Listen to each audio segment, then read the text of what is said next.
하나님의 말씀은 시편 103편 1절에서 5절입니다. 짧은 구절이니 1절부터 5절까지 우리 합독함으로 같이 읽도록 하겠습니다. 함께 읽겠습니다. 내 영혼아 여호와를 송축하라. 내 속에 있는 것들아 다 그의 거룩한 이름을 송축하라. 내 영혼아 여호와를 송축하며 그의 모든 은택을 잊지 말지어다. 그가 내 모든 죄악을 사하시며 내 모든 병을 고치시며 내 생명을 에서 속량하시고 인자와 긍휼로 관을 씌우시며 좋은 것으로 내 소원을 만족하게 하사 내 청춘을 독수리같이 새롭게 하시는도다. 아멘. 네, 말씀만 보아도요 힘이 납니다. 그렇죠? 내 영혼아 송축하라 라고 시작하는 이 시편 103편의 말씀은요, 사실 삶의 모든 전반에 하나님의 은혜와 자비가 부어진 것에 대해서 감사함으로 주님께 드리는 대표적인 감사시라고 할 수 있습니다. 시편 103편의 내용들을 조금 살펴보면은요, 하나님께서 베푸신 제사함, 그리고 치유, 구속, 사랑, 만족의 은총을 열거하면서 하나님께서 베푸신 모든 인생의 삶을 하나님께 감사함으로 돌리는데요. 특히나 저희가 본 이 1절에서 5절 말씀은요, 하나님의 은혜에 대한 감사를 이야기하고 있습니다. 처음으로 이 시인은요, 나에게 허락하신 하나님의 은혜가 얼마나 큰지, 그리고 저희가 읽지 않았지만 이 103편의 이 흘러가는 내용들을 통해서 온 만물이 주님께 얼마나 은혜를 받았는지, 이와 같은 내용들을 신앙의 고백으로 담고 있는 곡입니다. 그런데 우리가 오늘 이 1절에서 5절까지의 말씀을 통해서 이 하나님께서 우리에게 주신 그 은혜가 얼마나 크고 그 인자하심과 그 긍휼하심, 그리고 그분이 구원자이심을 다시 한번 우리가 이 가을에 한번 새겨보고 싶습니다. 또한 이 아름다운 계절에 그 하나님을 더 높이 찬양할 수 있는 저와 여러분이 되기를 또한 소망합니다. 1절에서 2절 말씀 함께 보도록 하겠습니다. 내 영혼아 여호와를 송축하라. 내 속에 있는 것들아 다 그의 거룩한 이름을 송축하라. 내 영혼아 여호와를 송축하며 그의 모든 은택을 잊지 말지어다. 내 영혼아 송축하라. 네, 우리가 저희 교회에서 많이 하는 찬양이 기억나시지 않습니까? 찬양하라 내 영혼아, 찬양하라 내 영혼아, 내 속에 있는 것들아 다 찬양하라. 감사합니다. 함께 불러주셔서. 다른 어떤 교회보다 저희 교회는 이 찬양이 무엇을 향하고 있는지 아실 것 같아요. 그쵸? 저희가 성령 집회 때도 많이 부르고 담임 목사님도 이 찬양을 깊은 영혼의 부름 앞에서는 부르시는 모습들을 전 많이 보았는데요. 이 내 영혼아 여호와를 송축하라. 이것에 담긴 의미는 다른 것이 아니라 내 전 존재가, 나의 모든 존재가 하나님 앞에 나아가는 것이죠. 그래서 시인도 동일하게요, 그 나의 모든 것들을 주님께 바치며 드리며, 그리고 그 나의 영혼을 깨우며 나아가는 이 부름이라는 것을 우리는 잘 알고 있습니다. 꽃은 마르고 푸른 시드는, 그러나 여호와의 말씀이 영원한 것을 우리가 믿고 내 영혼에게 명령하는 것이죠. 내 영혼아 내 여호와를 송축하라. 이 내 영혼은요, 제가 말씀드린 것처럼 전 존재라고 얘기했어요. 내가 어떠한 갑옷이나 아니면 어떠한 명예나 어떠한 자랑을 다 이렇게 입고 주님께 나아가는 것이 아니라요, 그 모든 것들을 벗고 내 모습 그대로, 내 있는 모습 그대로 하나님 앞에 그냥 존전 앞에 서는 것입니다. 그렇기 때문에 우리는 그 존전 앞에서 하나님의 선하심과 하나님의 인자하심을 찬양할 수 있는 것이죠. 그 찬양 안에 하나님을 송축하는 것입니다. 이 송축이라는 뜻은 무릎을 꿇다라는 의미가 있어요. 그리고 또한 그 의미는 축복한다라는 의미도 함께 포함되어 있습니다. 그러니 우리가 하나님 앞에 그 주님의 존전 앞에 하나님의 능력과 높음, 그 선하심과 인자하심을 갖추며 무릎을 꿇고 주 앞에 찬양하는 것이죠. 이것이 우리가 하나님 앞에 드리는 영광이라는 생각이 듭니다. 그러나 이 1절과 2절에 자세히 좀 들여다보면은요, 하나님의 속성을 찬양하는 것들을 보게 됩니다. 그것은 그의 거룩한 이름을 송축하라 라고 나와 있는 부분과 함께요, 2절에 모든 은택을 잊지 말아라 라고 기억하라 라고 말씀하시며, 이 하나님의 거룩한 이름의 성품과 또한 하나님이 은택을 베푸시는 그 은혜를 하나님 앞에 올려드려라, 찬양하라, 감사하라 라는 의미입니다. 그래서 이와 같은 하나님의 성품을 찬양하는 것, 이것은 우리가 마땅히 주님 앞에 드려야 될 우리의 감사이며 우리의 고백이며 또한 우리의 은혜인 것이죠. 이 은택이라는 말은요, 사실 다른 것이 아니라 은택, 은혜를 받았다, 이런 느낌으로 우리가 이 말씀을 보고 넘어갈 수 있는데요, 사실 조금 더 이 단어를 따져보면은요, 하나님의 선물에 주신 은혜입니다. 그리고 이것은요, 하나님께서 인간에게 베푸신 은혜와 선한 행위에 보답으로 주어지는 것들이라는 거죠. 그러니까 쉽게 말하면 은택이라고 말하면 하나님의 은혜를 보상받는다라는 의미인 거죠. 그렇기 때문에 우리에게 주시는 그 모든 것들을 우리가 하나님 앞에서부터 보상을 받게 된다라는 것입니다. 그렇기 때문에 이 은택을 정리하면은요, 하나님과의 언약 관계에서 인간의 삶에 주어진 하나님의 응답을 나타내기 때문에 이것은 보상이고 보답이고 은혜의 선물이라고 해석할 수 있다고 합니다. 그러니 은택을 잊지 말라, 이것은요, 하나님 우리에게 주시는 보상을 잊지 말아라 라는 것이죠. 이 보상을 우리가 어떻게 기억을 매번 할 수 있을까요? 당연히 우리는 기도의 현장에서 말씀에 읽어가면서 또한 예배의 현장 가운데 하나님이 우리에게 주신, 나에게 주신 특별한 감추어진 보상이 무엇인지 세어볼 수 있습니다. 그러나 우리가 또한 그것들을 우리의 환경들과 어려움들로 인하여 잠시 잊어버리고 잠시 그 숨겨있던, 그리고 우리 안에 있던 그 은택이 소멸될 때 우리는 그 보상을 잃어버릴 때 어떻게 해야 될까라는 생각을 하게 되죠. 그런데 하나님은요, 감사하게도 우리나라에게 정말로 그 하나님의 은택과 하나님의 은혜와 그 보상이 무엇인지를 이 세상의 자연을 통하여 우리에게 알려주신다는 생각을 제가 요즘에 하고 있습니다. 나이가 들었다는 뜻이겠죠. 그래서 이 교회 밖을 나가시면 이미 저희 이 장자호수공원에도 너무나 아름답게 펼쳐진 이 자연의 경관들을 보면서 아름답다라고 얘기하잖아요. 그렇죠? 이 아름다움이 그냥 단지 색깔의 변화의 아름다움이 아니라 하나님이 내 안에 계심으로 인하여 내가 세상을 보는 눈이 바뀌고 그 세상을 보는 눈이 바뀌는 그 시야를 통해서 하나님의 아름다운 세상을 다시 한번 재창조로 경험하고 이해하는 거가 된다는 것이죠. 그래서 우리 안에 살짝 숨겨져 있고 우리의 환경으로 인해서 하나님의 감사를 또한 하나님의 은택을 잃어버렸을 때에 하나님은 봐라, 내가 만든 이 세상 가운데에서 나의 세계를 봐라 라고 말씀하신다라는 생각을 요즘 합니다. 그래서 제가요, 이 한 주 전에 아름다운 곳을 좀 다녀왔어요. 그래서 잠깐 찍었던 영상인데, 한번 잠깐 보여주실 수 있으실까요?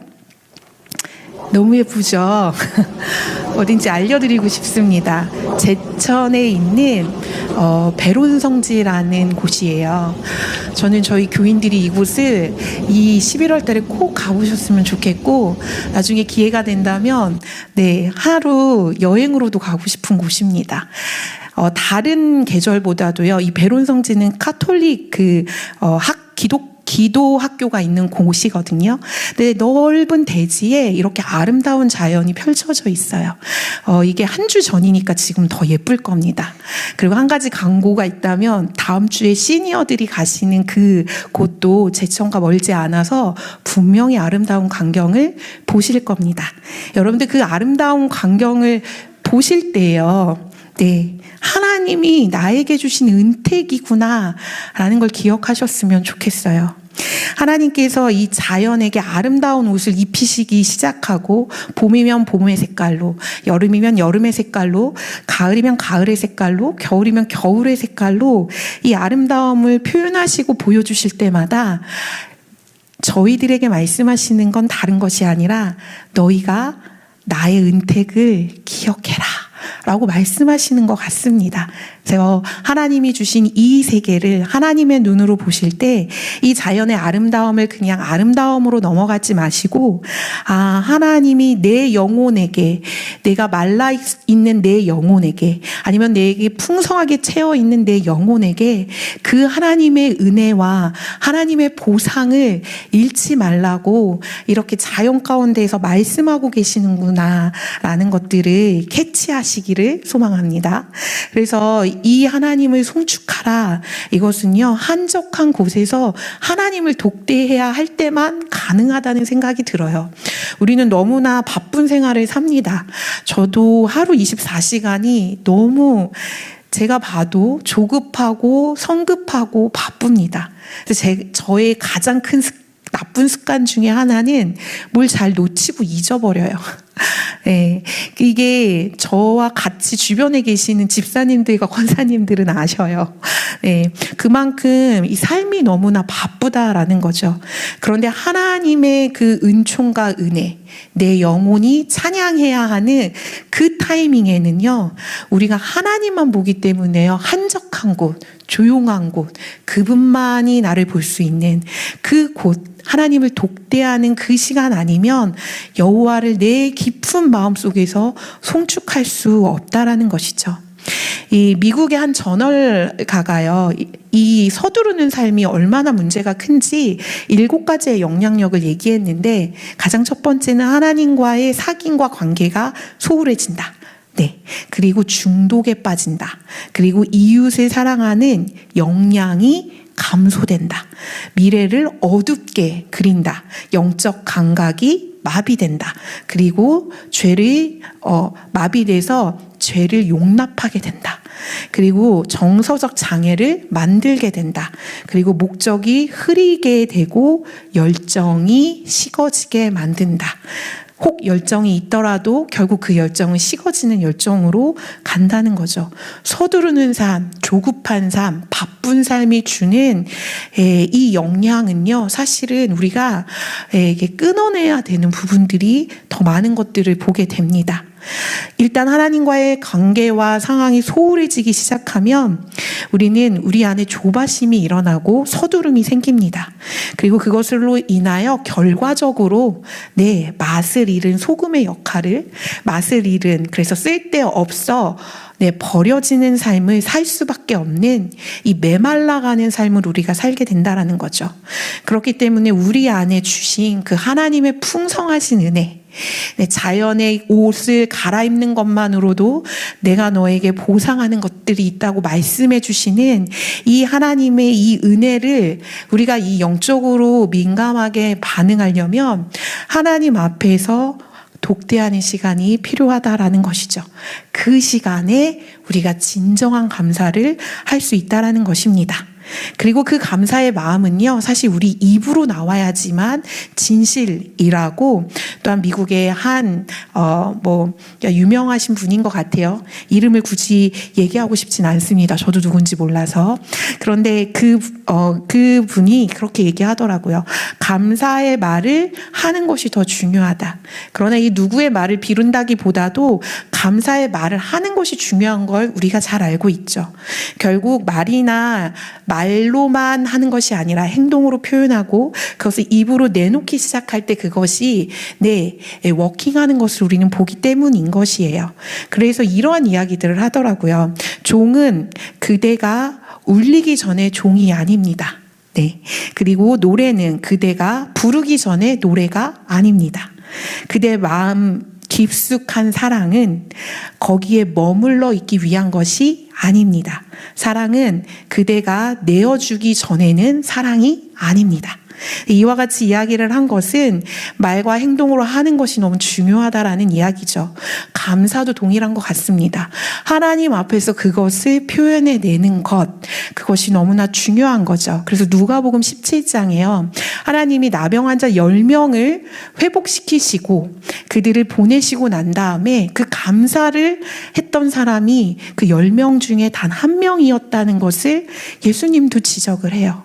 그런 것처럼 우리 안에 이 감사를 말로 표현하고 또한 그 감사를 행동으로 나타냈을 때 그때서야 비로소 하나님의 진정한 영광을 드러내는 삶을 우리가 살 수 있게 된다라는 것이죠. 그렇기 때문에 우리 안에 필요한 것은 이 내 영혼이 충만히 주님 앞에 감사하기 위해서 첫 번째는 한적한 곳을 찾으시기를 바랍니다. 두 번째는 그 한적한 곳에서 만난 그 하나님을 어떻게 해요? 감사로 내뱉고 행동으로 주님께 나아감으로 인하여 또한 이웃에게 나아감으로 인하여 하나님의 영광이 되는 저와 여러분이 되기를 소망합니다. 3절에서 5절 시인은 계속적으로 내 영혼의 송축을 얘기하고 은택을 기억하라 라고 얘기하면서 그 은택의 5가지의 혜택을 이야기해요. 3절에서 5절을 보도록 하겠습니다. 그가 내 모든 죄악을 사하며 내 모든 병을 고치시며 내 생명을 파멸해서 속량하시고 인자와 긍휼로 간을 씌우시며 좋은 것으로 내 소원을 만족하게 하사. 5가지 찾으셨나요? 하나님의 은총의 5가지를 열거합니다. 이것은 그냥 단지 시간적 차이의 열거라기보다는요, 하나님 앞에서 우리의 전 인생이 어떻게 회복되는지에 대한 하나님이 우리 가운데 허락하시는 은총을 열거한 것들로 보입니다. 또한 이것은 하나님 앞에서 죄된 우리가 하나님의 공급을 받고 하나님이 먹이시고 입히심으로 인하여 건강하게 우리의 영이 회복되는 것에 이 과정의 움직임을 또한 보여주기도 합니다. 그래서 죄를 사하신다라는 이 얘기는 우리 안에 하나님이 우리의 죄를 덮으시고 용서하신다. 병을 고쳐주신다라는 것은 육체와 정신과 우리의 영의 이 치유가 필요한 곳에 하나님의 치유가 임한다라는 것이죠. 또한 생명을 구속하신다. 이것은 위험과 죽음에서 우리를 보호하신다라는 의미가 된다라는 것입니다. 이것은 우리의 상과 죽음을 넘어서 영원한 삶을 우리 가운데 허락하신 그 하나님의 어마어마한 은택인 거죠. 보증 그리고 보답인 거죠. 인자와 긍휼로 간을 씌우신다라고 얘기합니다. 우리 안에 부활이 있고 생명이 있으면 우리는 하나님의 긍휼을 계속적으로 공급받습니다. 그리고 그 자비하심과 긍휼로 말미암아 하나님께서 우리에게 관을 씌워주시죠. 면류관과 같은 그 하나님의 그 왕 대신 왕권의 그 주권의 힘의 그 관을 쓰고 우리가 주님 앞에 보호받으며 살아가는 것입니다. 그런 좋은 것으로 만족하게 하신다라고 이렇게 시인이 고백하고 있는 것입니다. 내 영혼의 모든 것들을 채우시는 분, 그리고 그 모든 것들을 지속적으로 새롭게 하시는 분이 하나님의 은혜이다라고 이렇게 고백하는 것이죠. 이 이 3절에서 5절의 이 5가지의 하나님의 은총은요, 사실은 보기에 나름이지만 하나님의 은혜와 구원입니다. 이것을 또 어떻게 이야기할 수 있냐면요, 바로 메디컬 메타포라는 신학적인 이야기들을 또 해요. 어려운 이야기가 아닙니다. 바로 이것을 우리나라 말로 풀면 이 3절에서 5절의 이야기는요, 하나님의 치유의 은유를 이야기했다라는 거예요. 의료적인 것들을 하나님이 의료적인 것을 사용해서 하나님의 은총을 이야기했다라는 것입니다. 우리는요, 사실 하나님이 치유했다라고 말하면은요, 우린 육체의 치유가 가장 먼저 떠올라요.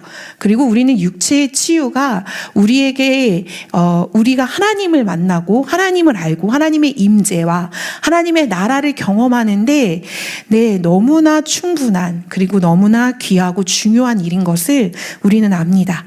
그런데요, 육체의 치유뿐만이 아니라 예수님께서 이 땅에 오실 때는요, 우리의 영의 치유, 우리의 마음의 치유, 우리의 정신의 치유, 우리의 그 깊은 곳에 죄로 인하여 물들어 있는, 그리고 죄의 근본으로 인하여 씻기지 않는 이 죄사함의 치유를 위하여 이 땅 가운데 시간을 뚫고 역사를 뚫고 그리고 장소를 뚫고 우리 가운데 오셨다라는 것이죠.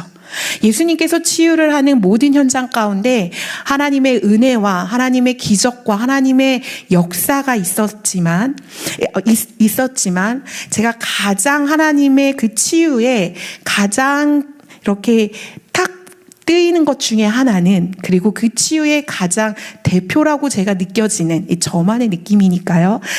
많은 하나님의 이적이 있는데 저에게 하나님의 치유라고 하면은요, 이 중풍병자의 치유가 가장 많이 떠오릅니다. 하나님께서 육체적인 치유뿐만이 아니라 동시에 죄사함의 치유까지 같이 허락하시는 그 예수님의 모습을 보면서 진정한 치유가 바로 이것이구나 라는 것들을 깨닫게 되는 것이죠. 우리가 잠깐 보자면 알듯이 중풍병자는요, 4명의 친구를 통하여 지붕을 뚫고 예수님이 거하시는 그 장소에 임하게 됩니다. 그렇죠? 그 지붕을 뚫고 내려왔으니까 예수님을 만나기 위해서 내려온 그들의 믿음의 열정뿐만이 아니라 이 중풍병자 자신도 얼마나 자신이 낫고자 하는 열망이 있었겠습니까? 그런데 예수님은요, 그 모든 현장과 상황 가운데에서요, 일어나 걸어라 라고 말씀하신 게 첫 마디가 아니라 이렇게 질문하신다라는 거예요. 어떻게 질문하시냐면, 중풍병자에게 내 제사함을 받는 말이 쉽겠느냐, 아니면 일어나 내 상을 걸어라 라는 말이 쉽겠느냐 라는 질문을 중풍병자와 그 주변의 사람들에게 던지신다라는 거죠. 이게 도대체 무슨 의미일까요? 왜 예수님은 일어나 걸어라 라고 말씀하셨으면 될 일을 죄사함을 앞에다 붙이시고 그 질문으로 하셨을까요? 이것은 저희가 알 수 없어요. 그러나 그 당시 유대인들은요, 예수님이 하신 이 질문의 형태를 정확히 이해합니다. 왜냐하면 그들이 쓰는 그들의 수사법이기 때문이에요. 우리가 모르지만 그들의 수사법 안에는 어떠한 수사법이 있냐면요, 바로 이것이 있습니다. 가벼운 일, 작은 일을 쉽게 한다면 더 큰 일도, 더 무거운 일은 더 감당할 수 있다라는 의미라는 것이에요. 그러니까 수사학적으로 예수님이 이런 질문을 할 때요, 어떤 것이 더 쉽겠느냐라고 하면서 내 죄가 사함을 받는 것이 쉽겠느냐, 아니면 일어나 내 상을 걸어라 하는 것이 쉽겠느냐라고 이렇게 묻는 질문에는요, 사람들이 어떻게 알아들으냐면, 일어나 걸어가는 것이 훨씬 쉽지. 그런데 일어나 걸어가는 것을 하실 수 있는 예수님이라면 어려운 일, 보이지 않는 그 죄사함, 바로 하나님만이 하신다는 그 죄사함도 하실 수 있는 것인가? 라는 의문을 일으키는 질문을 예수님이 그들에게 하셨다라는 것이에요. 그러면서 예수님은 이와 같은 수사법을 사용하시면서 일어나 걸어라 하는 이 쉬운 것을 하는 나는 죄 사함을 줄 수 있는 권능이 있는 하나님의 아들이다 라고 하나님께서 죄 사함의 권능을 선포하시는 내용이라는 것이죠. 그렇기 때문에 예수님은요, 일어나 걸어라 라고 치유하실 수 있는 분이시라면 우리의 영의 모든 상태를, 우리의 죄의 모든 더러움을 씻을 수 있는 그와 같은 능력과 힘이 계시는, 제사함의 힘을 가지고 계시는 그러한 하나님이신 것을 우리는 믿음으로 받아들일 수 있다라는 것입니다. 그렇기 때문에 우리 예수님은 우리의 구원자이시며 우리의 치료자이시며 우리의 모든 것 되시는 분이시며 전능하신 하나님이시라고 우리가 고백할 수 있는 것이죠. 이렇게 이 은혜의 이 5가지는 그 예수 그리스도의 구원, 그리고 우리를 구원하시는 하나님의 그 사랑의 절절함을요, 이 시인이 이렇게 3절과 4절과 5절을 통해서 보여주고 있다라는 것입니다. 이와 같은 놀라운 예수님의 이 자기 증언과 또한 죄사함의 이와 같은 능력은요, 사실 예수님이 선포하신 그때만 있는 것이 아니라 지금 우리에게도 여전히 우리와 함께 하시는 그 죄사함의 능력이 있는 것을 믿으시기 바랍니다. 그리고 그 죄사함의 능력은요, 바로 우리를 살아가게 하는 힘과 능력이 되죠. 우리는 이 구원을요, 너무나 쉽게 잊어버리는 것 같습니다. 우리는 이렇게 하나님께서 이와 같은 모든 그 치유의 현장에서 자신이 누구인지를 드러내시며 하나님의 나라와 제사함의 권세와 또한 우리가 깨끗해지는 것이 무엇인지, 영혼을 향하여 달려가는 것이 무엇인지 가르쳐 주음에도 불구하고 우리는 그 구원을 쉽게 잊어버린다라는 것이죠. 그런데요, 제가 어제 저희 임원분들과 같이 성경과 이야기를 나누다가 다니엘 기도의 이야기가 좀 나왔어요. 그래서 이 다니엘 기도의 3일차를 어제 저녁 늦게 한번 이렇게 녹음된 거를 유튜브로 시청하게 됐습니다. 이유는 다른 것이 아니라 북한에서 탈북하신 정유미 맞나요?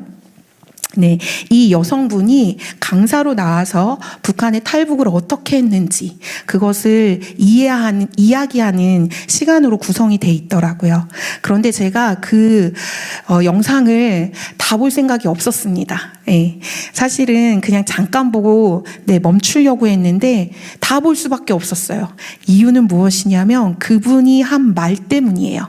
많은 이야기를 하셨는데 제 머릿속에 기억나는 건 하나입니다. 여러분들이 주님을 외칠 수 있는 것, 여러분들이 자유롭게 주여라고 소리칠 수 있는 것, 이거 엄청난 감사입니다. 이것은 은혜입니다. 여러분들, 저 북쪽 땅에는요, 주여라고 외치면 바로 끌려갑니다. 라는 식의 이야기들을 들으면서요, 주여가 얼마나 감사한 건지를 제가 다시 한번 깨닫게 됐습니다. 아, 그렇지. 북한 주민들은 주여라는 말을 할 수 없지. 그래서 그분이요, 아예 그 묘사를 하시더라고요. 주님, 나를 도와주십시오. 나와 함께 하시. 이렇게 기도를 한대요. 근데 우리는 이렇게 기도를 하지 않지 않습니까? 우리는 예배 현장에 나오며 큰 목소리로 주여 하고 외치기 시작해요. 저도 그 주여를 외칠 때 저의 모든 힘을 다해서 다 외치는데요. 이 외침을 가질 수 있는 것, 이 대한민국에서 태어난 것, 이것이 얼마나 감사인지 모릅니다라는 걸 자신의 삶의 현장들을 통해서 이야기하는 이 분의 이야기를 통해서, 와, 우리의 구원이, 우리가 지금 구원을 받았다라는 것, 이것이 얼마나 소중한 것인지를 다시 한번 깨닫게 되었습니다. 여러분들, 우리가 예배하는 것, 주님을 외치는 것, 주여라는 그 한 단어로 우리의 모든 것들을 알고 계시는 하나님을 우리가 자유롭게 선포한다는 것, 이것이 감사인 것을 우리가 매일같이 주님 앞에 외칠 때마다 고백하는 저와 여러분이 되기를 소망합니다. 우리 이와 같은 이 은혜와 은총을 나열하면서 마지막 시인은 5절에서 이와 같이 이야기합니다. 좋은 것으로 내 소원을 만족하게 하사 내 청춘을 독수리같이 새롭게 하시는도다. 네, 5가지의 그 하나님의 은총을 열거하며 마지막에 하는 이 시인의 고백은요, 내 청춘을 독수리같이 새롭게 하신다라고 말씀하신다라는 것이에요. 사실 이와 같은 은혜와 은총을 우리가 모르지 않죠. 그리고 이것을 늘 사모해야 하는 것도 우리는 잘 알고 있습니다. 그러나 우리의 삶의 고난과 고통의 현장 안에서는요, 사실 우리는요, 이 감사보다는 불평을 하지 않는다면 침묵, 침묵 가운데에서 하나님이 누구신지를 고민할 때가 있다라는 것이죠. 그런데요, 이와 같은 은혜가 주어지는 것을, 그 약속을 믿고 신뢰하기 시작했을 때 하나님은 독수리와 같은 새의 힘을, 독수리와 같이 그렇게 창공을 유유자적하게 날아다닐 수 있도록 우리의 모든 것들을 새롭게 하신다라고 이 시인이 고백하고 있는 것입니다. 이 청춘처럼 독수리같이 날로 새로워질 수 있는 것, 이것을 독수리에 비유했는데요. 독수리가 나는 것을 한번 보여주시겠어요? 네, 독수리가 이렇게 멋있게 창공을 향해서 납니다.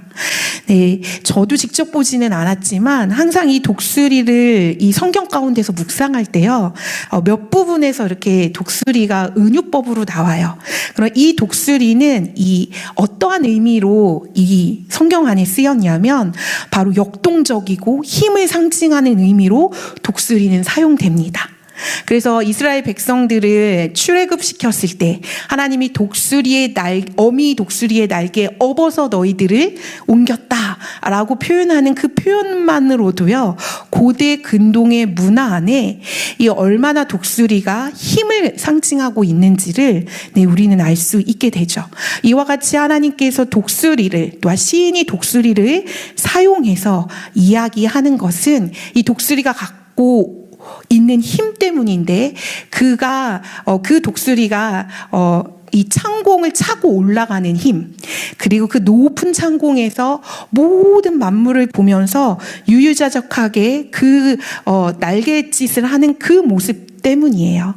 그와 같은 것을 어디에서 또 표현했냐면 이사야 40장 31절에서도 그 독수리와 그러니까 어떠한 형상인지, 그리고 너의 믿음이 어떠해야 하는지를 보여주십니다. 그래서 이사야 40장 31절을 한번 볼 건데요. 오직 여호와를 앙망하는 자는 새 힘을 얻으리니 독수리의 날개치며 올라간 같을 것이요, 다른 박질하여도 곤비치 아니하겠고 걸어가도 피곤치 아니하리라. 우리가 너무나 잘 알고 있는 말씀이죠. 이렇게 하나님께서는요, 우리가 하나님 앞에서 믿음으로 반응하고 믿음으로 기다리고 또한 그 믿음으로 의지하기 시작했을 때에 새 힘을 허락하시겠다라는 것입니다.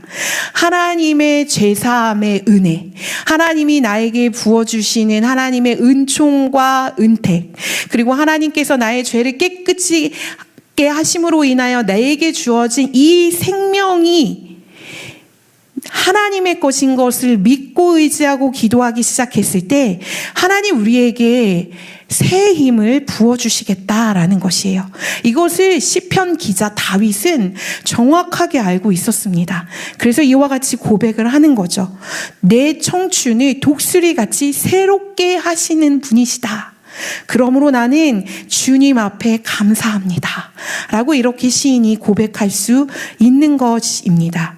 여러분들, 이 독수리가요, 창공을 향해 날아오르는 것은 자신의 힘으로 날아오르지 않습니다. 독수리가 창공을 갑자기 치솟으며 오를 수 있는 그 힘은요, 바로 온유한 기류, 상승하는 기류에 의해서 그 기류를 타고 올라가는 것이거든요. 자신의 힘으로요, 그 날갯짓을 하면서 그 하늘을 올라갈 수가 없다라는 것이죠. 그러나 하나님이 독수리를 만드실 때는요, 이 따뜻한 이 기운이 하늘에 올라가서 머물러 있을 그때에 이 독수리가 따뜻한 기운을 타서 솟구쳐 솟구쳐 올라갈 수 있는 그와 같은 힘이 생긴다라는 것이에요. 그렇기 때문에 독수리가 날개짓을 하며 솟구쳐 올라갈 수 있는 것은 바로 본인의 힘이 아니라 이 바람의 힘으로 가능하고 이 기류의 힘으로 가능하다라는 것이죠. 하나님의 힘, 주님의 힘, 그리고 성령의 힘으로만 이 독수리가 차고 올라가듯이 우리의 믿음이 차고 올라가질 수 있다라는 것입니다. 우리가 이렇게 하나님 앞에요, 믿음으로 우리의 감사를 고백하고 믿음으로 하나님 앞에 우리의 의지함을 감사로 드리기 시작할 때 하나님이 독수리가 날개침 같이 우리에게 새 힘을 주시겠다고 약속하시는 것입니다. 그런데 이 앞에요, 앙망하는 자라는 이야기가 있어요. 제가 믿음으로 의지하고 믿음으로 감사하는 자가 독수리 날개처럼 올라갑니다라고 말씀드린 것처럼 이 믿음으로 의지하고 믿음으로 감사하는 자, 이와 같은 자가 앙망하는 자인 거죠. 왜냐하면 감사는 이루어졌을 때만 하는 것이 아니기 때문입니다. 감사는요, 미리 하는 것도 감사라는 것이에요.